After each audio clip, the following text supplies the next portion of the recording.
about it. We'll figure it out all for you here on the program. JD here. Good to have you on board. Tuesday, 17 July. Appreciate you taking some of your time to spend it with us here on the program, where intellectual anarchy is encouraged and nurtured for now.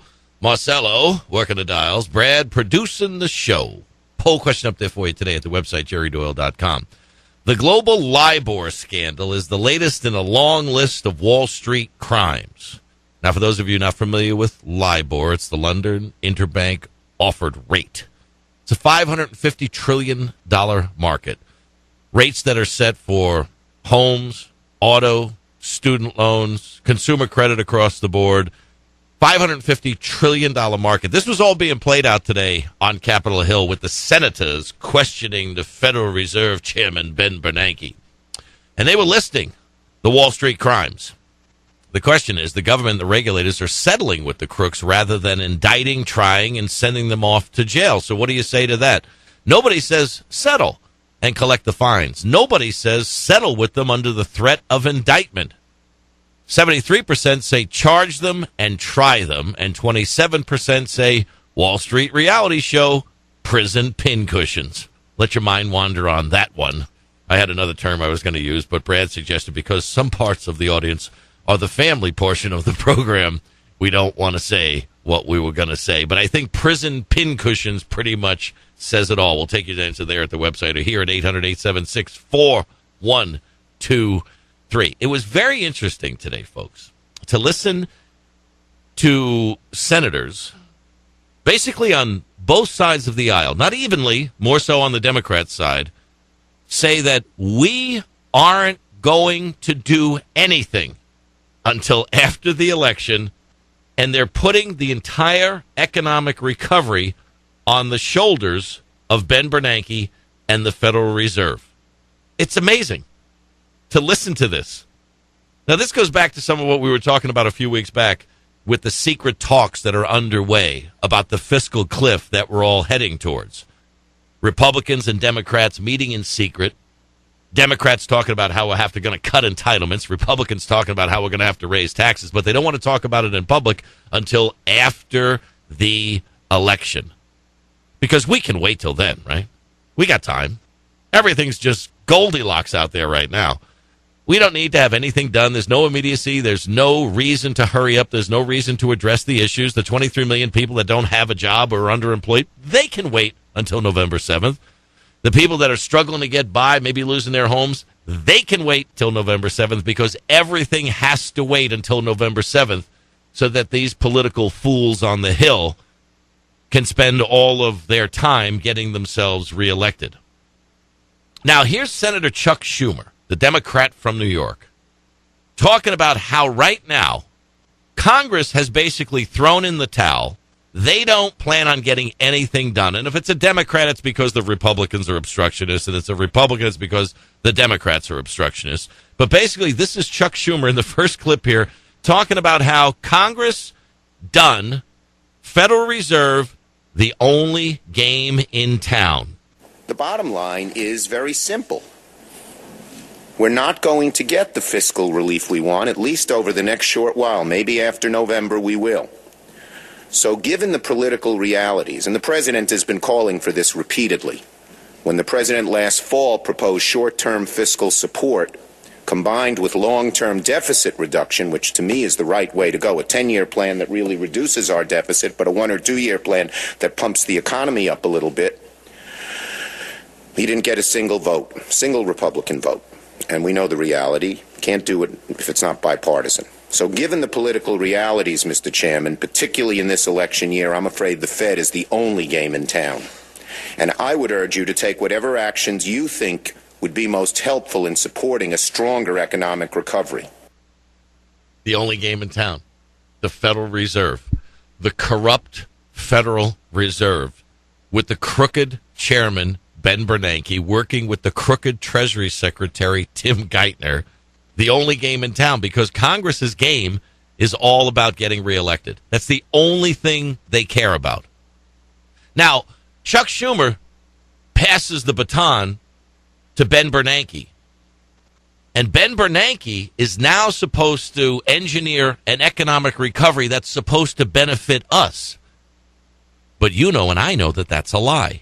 Because there is no economic recovery, because everything Ben Bernanke and the Federal Reserve and the Treasury Department are about trying to avoid a catastrophic meltdown of the international banking system.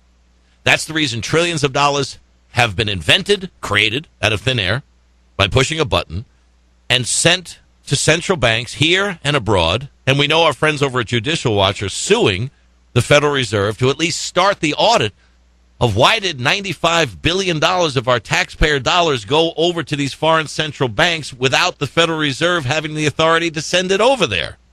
So here's Ben Bernanke, the college professor, who is a student of the Great Depression, trying to BS us and the senators into believing that the Federal Reserve is going to work however it needs to happen to help the economy.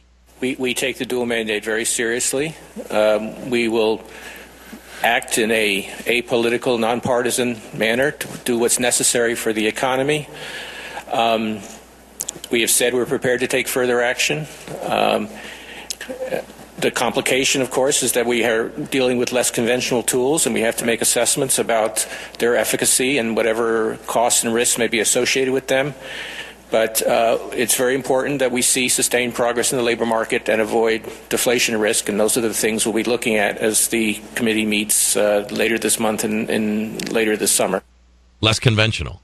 That means the Federal Reserve is just going to make it up as they go along. You see, it's because this is a crime scene, an international crime scene, and the crooks are being exposed.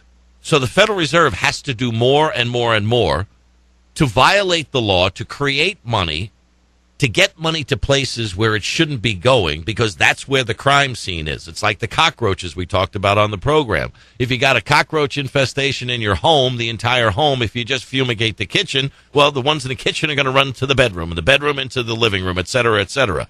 And the Federal Reserve right now is attempting to supposedly orchestrate this economic recovery that's supposed to benefit us, but it has nothing to do with us.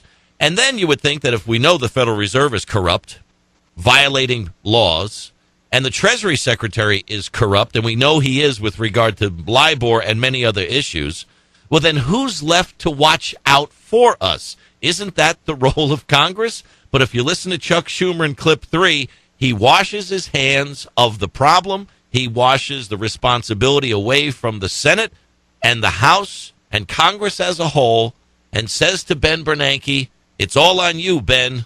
Get to work. You've used QE1, QE2, but you still have some other tools in your toolkit. I believe we do, yes. Okay. And do you agree that at least for the next few years, the danger of inflation is quite low? So I think inflation risk is relatively low now. Not everyone agrees with that, but my personal opinion is that risk is reasonably low right now. And indeed, as I mentioned,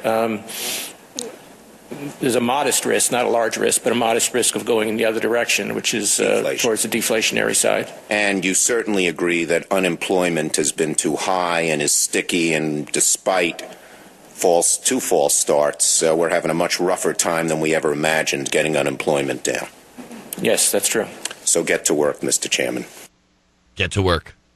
Turn on those printing presses. Do you see the way Schumer's leading the Federal Reserve? Wink, wink, nod, nod. Don't worry, we got your back. We know what you're doing out there, because we hear from our friends in high places just how over-leveraged they are, just how big the exposure is. And QE1, QE2, no big whoop. Chuck Schumer says, look, inflation, no big deal, right, Mr. Chairman? Right. And what's the probability we might be facing deflation? Ben Bernanke parrots deflation. Yes. What does that signal? More quantitative easing, more free money from the Federal Reserve. And Congress says, we're out. It's all on you, Ben Bernanke and the Federal Reserve. Get to work and do whatever it is you want to do, because we in Congress have to get back to the work that's most important to us, which is to making sure that we get reelected and to make sure that our political parties gain even more power. Power for what purpose, folks? What are they doing with all this power that they're accumulating? They want power and the ability to regulate every and any industry. They put out rules and regulations, Dodd-Frank, the list goes on. They accumulate power, power, power, but yet when it comes time for them to exercise the power that they've accumulated, they seem to be powerless to anything other than the moth to the flame draw of making sure that they stay in power. And they say to Ben Bernanke, you go do whatever it is you want to do. This system, folks, is so distorted and so crooked and so manipulated and so affected by the insiders and what it is that they want. I was watching this testimony today in the Senate. What I would have liked to seen below each senator's name is how much money they got from all the financial industries that they're supposedly there overseeing. Just a little crawl across the bottom. This senator bought and paid for by Goldman Sachs. This senator bought and paid for by J.P. Morgan. This senator bought and paid for by Bank of America.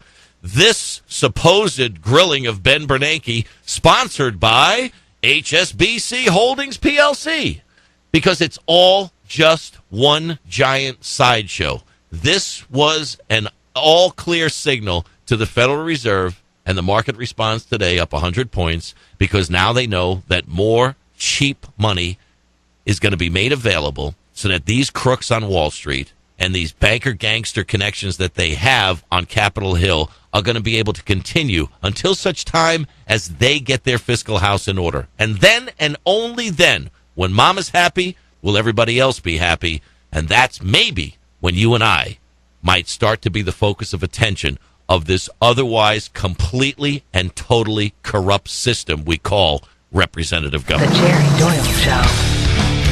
And on that happy note, I'm opening up a bottle of Maker's Mark to celebrate all the goodness we have in government these days. Unbelievable testimony today on LIBOR.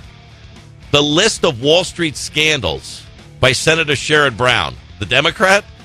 If you were a perp standing in front of a judge and he was reading off these list of crimes, you'd just throw yourself on the mercy of the court. But that's not how it played out today in Senate testimony. Lots to get to on the program today. 800-876-4123 is the number. Stick with me. This is the Jerry Doyle Show.